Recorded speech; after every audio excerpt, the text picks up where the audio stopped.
आपको optical activity का concept देना चाहता हूं।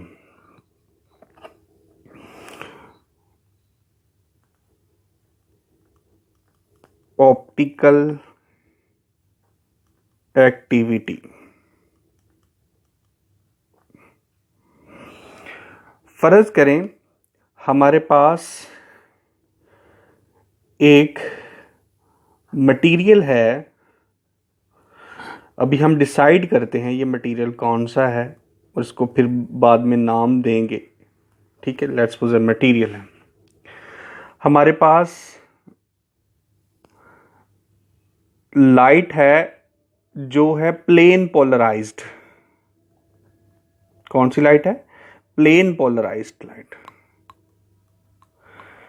प्लेन पोलराइज्ड लाइट क्या होती है?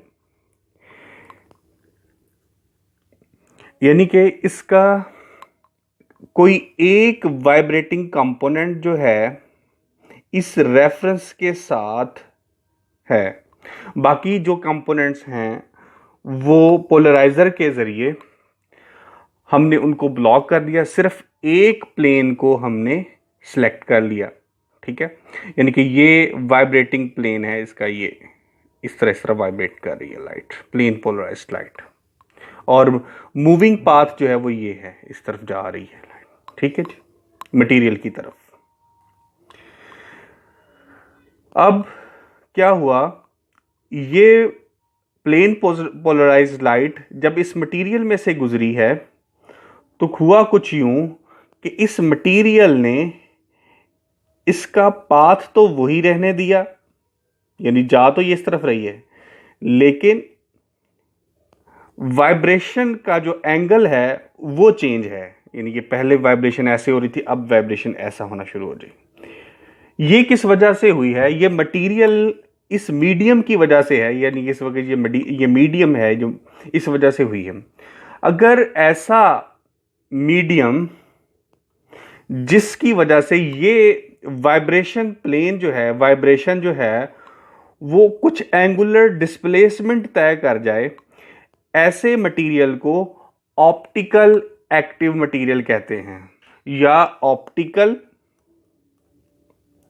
एक्टिव मीडियम कहते हैं। ठीक हो गया? यानी कि अच्छा चलें, ऐसा मटेरियल है जिससे कोई चेंज नहीं आया वाइब्रेशन पाथ में और इस तरफ जाने में कोई चेंज नहीं आया, तो फिर ऐसा मटेरियल जो होगा वो ऑप्टिकल एक्टिव मीडियम नहीं कहलाएगा।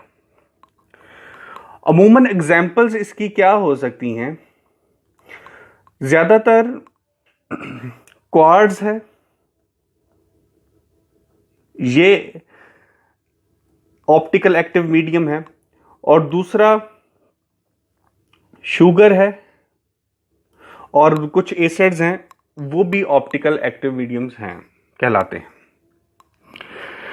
ठीक है, क्या वाटर ऑप्टिकल एक्टिव मटेरियल है? जी नहीं, water active optical active medium नहीं है, यानी कि वो एंगुलर डिस्प्लेसमेंट या एंगुलर रोटेशन नहीं करता प्लेन पोलराइज्ड लाइट की।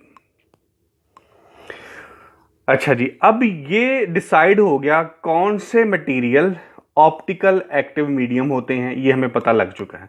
फर्ज करें इसकी जो लेंथ है वो है L।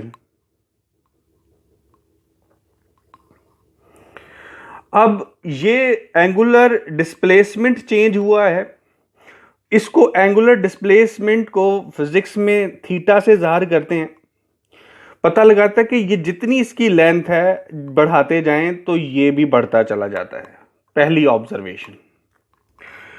फिर ऑब्जर्व किया कि ये जो है, ये जो मोनोक्रोमेटिक या कोई भी लाइट है उसकी जो वेवलेंथ है उसके इनवर्स रिलेशन है लैम्डा स्क्वायर के। ये दूसरी बात। तीसरा है, कहते हैं कि इसका जो इस मटेरियल की जो कंसंट्रेशन है, ठीक है, उसके भी डायरेक्टली प्रोपोर्शनल है।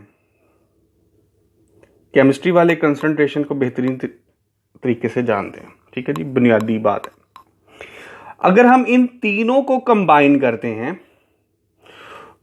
तो ये कुछ इस तरह से डेवलप हुआ, L C over lambda square. L और सी के साथ, L is the length of the optical active medium और C is the concentration of optical active medium. ठीक है, जो भी है।